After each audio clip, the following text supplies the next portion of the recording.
Hello friends, welcome back to MKB English. நாம் இன்றைக்கி நம்மளோட கிளாஸில் ரொம்பவும் இன்ட்ரெஸ்டிங்கான ஒரு டாப்பிக்கை பற்றி தான் பார்க்க போகிறோம். பட் அதுக்கு முன்னாடி நான் பிகினர்ஸ்க்காக 45 டேஸ் ஸ்போக்கன் இங்கிலீஷ் கிளாஸை ஸ்டார்ட் பண்ணியிருக்கேன் ஃப்ரெண்ட்ஸ். என்னோடய வீடியோஸை டே 1லேருந்து பார்த்துக்கிட்டு வாங்க. உங்களோட இங்கிலீஷை இம்ப்ரூவ் பண்ணிக்கிறதுக்கு என்னோடய வீடியோஸ் ரொம்பவும் யூஸ்ஃபுல்லாக இருக்கும். Now let's get started friends. இப்போ நாம் தமிழில் பேசும்போது ஒன்றை செய்யாத அப்படின்னு மற்றவங்களுக்கு அறிவுரை சொல்லுவோம் இல்லையா, இன்ஸ்ட்ரக்ட் பண்ணுவோம் இல்லையா. இது மாதிரியான விஷயத்தை இங்கிலீஷில் சொல்கிறதுக்கு நாம் டோன்ட் அப்படின்ற வேர்டை யூஸ் பண்ணுவோம். இந்த டோன்ட் அப்படின்ற வேர்டை நாம் டிஃப்ரெண்ட் சென்டென்ஸ் ஸ்ட்ரக்சரில் யூஸ் பண்ணுவோம். இப்போ ஒவ்வொன்றா பார்த்துக்கிட்டே வரலாம் ஃப்ரெண்ட்ஸ். முதல் ஸ்ட்ரக்சர் என்ன அப்படின்னு கேட்டிங்கன்னா டோன்ட் ப்ளஸ் V1. ஏதாவது ஒன்று செய்யாத அப்படின்னு மற்றவங்களுக்கு சொல்கிறதுக்கு இந்த டோன்ட் ப்ளஸ் V1 ஸ்ட்ரக்சரை யூஸ் பண்ணலாம். டோன்ட் டாக் அப்படின்னா பேசாத, டோன்ட் டச் அப்படின்னா தொடாத, டோன்ட் ரைட் அப்படின்னா எழுதாத, டோன்ட் கம் அப்படின்னா வராத அப்படின்னு அர்த்தம். இங்கே முதல்ல டோன்ட் வரும், அதுக்கு அடுத்து V1 வரும்.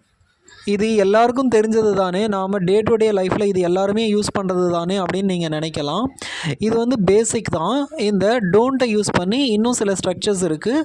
அது போக போக கொஞ்சம் காம்ப்ளிகேட்டடாக தெரியும். அடுத்தடுத்த ஸ்ட்ரக்சரை பார்க்கும்போது உங்களுக்கே நான் சொல்ல வர்றது புரியும் ஃப்ரெண்ட்ஸ். இப்போ அடுத்த ஸ்ட்ரக்சர் என்னென்னா don't plus be plus adjective. இதுக்கு முன்னாடி நாம் டோன்ட்டை மட்டும் யூஸ் பண்ணோம். இப்போ நாம் பியை ஆட் பண்ணுறோம். இதுக்கு முன்னாடி மட்டும் டோன்ட் அப்படின்னு சொன்னோம், இப்போ மட்டும் டோன்ட் பி அப்படின்னு சொல்கிறோம். ஏன் இங்கே பியை யூஸ் பண்ணணும் அப்படின்ற கேள்வி உங்களுக்கு வரலாம்.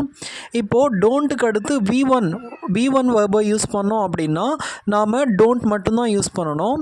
ஆனால் இங்கே டோன்ட்டுக்கு அடுத்து அந்த பிக்கு அடுத்து அட்ஜெக்டிவ் வருது இல்லையா, இது மாதிரி அட்ஜெக்டிவ் வந்தால் அந்த அட்ஜெக்டிவ்க்கு முன்னாடி நாம் பியை போட்டுக்கணும். இங்கே அட்ஜெக்டிவ் வந்ததுனால தான் அதுக்கு முன்னாடி நாம் பியை யூஸ் பண்ணியிருக்கோம். டோன்ட் பி லேட் அப்படின்னா லேட்டாக வராத அப்படின்னு அர்த்தம். டோன்ட் பி அஃப்ரைட் அப்படின்னா பயப்படாத அப்படின்னு அர்த்தம். டோன்ட் பி சேட் அப்படின்னா சோகமாக இருக்காத, வருத்தப்படாத அப்படின்னு அர்த்தம். இங்கே நான் யூஸ் பண்ணியிருக்கிற டோன்ட்டுக்கு அடுத்து நான் யூஸ் பண்ணியிருக்கிற இந்த லேட், அஃப்ரைட், சேட் இந்த 3 வேர்ட்ஸுமே அட்ஜெக்டிவ்ஸ் தான்.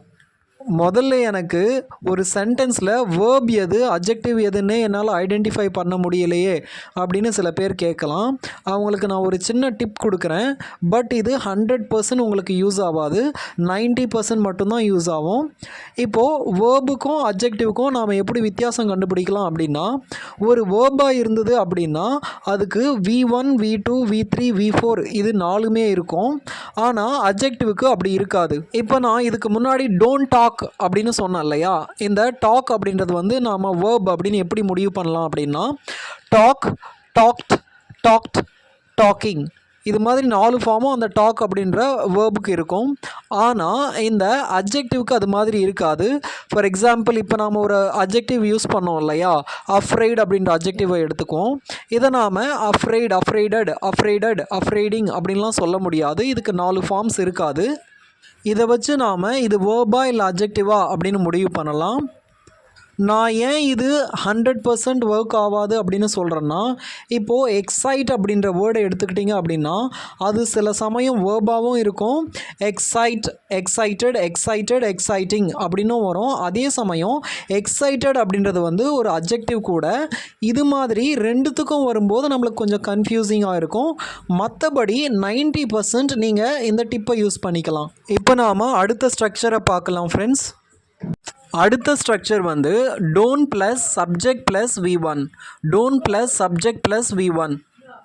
இந்த ஸ்ட்ரக்சரை நாம் எப்போ யூஸ் பண்ணுவோம் அப்படின்னா, நம்மளோட சர்ப்ரைஸை எக்ஸ்ப்ரெஸ் பண்ணும்போது, சர்ப்ரைசிங்காக நமக்கு ஒரு விஷயம் தெரியும் போது நாம் இந்த ஸ்ட்ரக்சரை யூஸ் பண்ணுவோம்.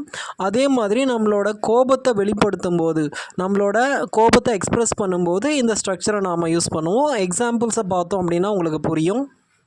Don't you understand the problem? உனக்கு பிரச்சனை என்னன்னு புரியலையா? இங்கே நான் ஃப்ரஸ்ட்ரேஷனை, கோபத்தை வெளிப்படுத்துகிற மாதிரி கேட்குறேன். இது மாதிரி கோபத்தை வெளிப்படுத்துகிற மாதிரி ஒருத்தரை நாம் கேள்வி கேட்கும்போது இந்த டோன்ட் யூ ப்ளஸ், அதாவது don't plus subject plus V1 ஸ்ட்ரக்சரை யூஸ் பண்ணலாம். Don't you know how to swim? Don't you know how to swim? எது உனக்கு நீச்சல் தெரியாதா? இது மாதிரி நாம் எப்போ கேட்போம் அப்படின்னா, ஒருத்தர் வந்து நீச்சல் குளத்துக்கு நம்ம கூடவே வராரு, நாம் குதிக்க போகிறோம், அவரும் குதிக்க போகிறாரு. அவர் குதிக்க போகிறதுக்கு முன்னாடி எனக்கு நீச்சல் தெரியாது அப்படின்னு சொல்கிறாருன்னா, அது நமக்கு ரொம்ப சர்ப்ரைசிங்காக இருக்கும். எது உனக்கு நீச்சல் தெரியாதா அப்படின்னு நாம் சர்ப்ரைசிங்காக கேட்போம். இந்த மாதிரியான சுச்சுவேஷனில் தான் இந்த don't plus subject plus V1 use பண்ணுவோம். இதுக்கு முன்னாடி பார்த்தது வந்து ஃப்ரஸ்ட்ரேஷனை எக்ஸ்ப்ரெஸ் பண்ணுற சுச்சுவேஷன். இங்கே நாம் பார்த்தது வந்து சர்ப்ரைசிங்கை எக்ஸ்ப்ரெஸ் பண்ணுற சுச்சுவேஷன். இப்போது இதே ஸ்ட்ரக்சரை கூட நாம் சஜஸ்டிவ் கொஸ்டின்ஸை கேட்குறதுக்கு யூஸ் பண்ணலாம். Don't you feel it is getting cold? Don't you feel it is getting cold? இங்கே நான் இன்னொருத்தரை பார்த்து உனக்கு குளிராக தோணலையா, உனக்கு குளிர் அடிக்கிற மாதிரி தோணலையா, உணரலையா அப்படின்னு நான் அவரை பார்த்து சஜஸ்டிவாக அவரோட சஜஷனை நான் கேட்குற மாதிரி கேட்குறேன். இந்த சுச்சுவேஷன்லையும் நாம் இந்த don't plus subject plus V1 ஸ்ட்ரக்சரை யூஸ் பண்ணலாம். அவ்வளோதான் ஃப்ரெண்ட்ஸ். இந்த வீடியோ உங்களுக்கு பிடிச்சிருந்தது அப்படின்னா லைக் பண்ணுங்கள், மறக்காமல் என்னோடய சேனலுக்கு சப்ஸ்கிரைப் பண்ணுங்கள் ஃப்ரெண்ட்ஸ். தேங்க்யூ.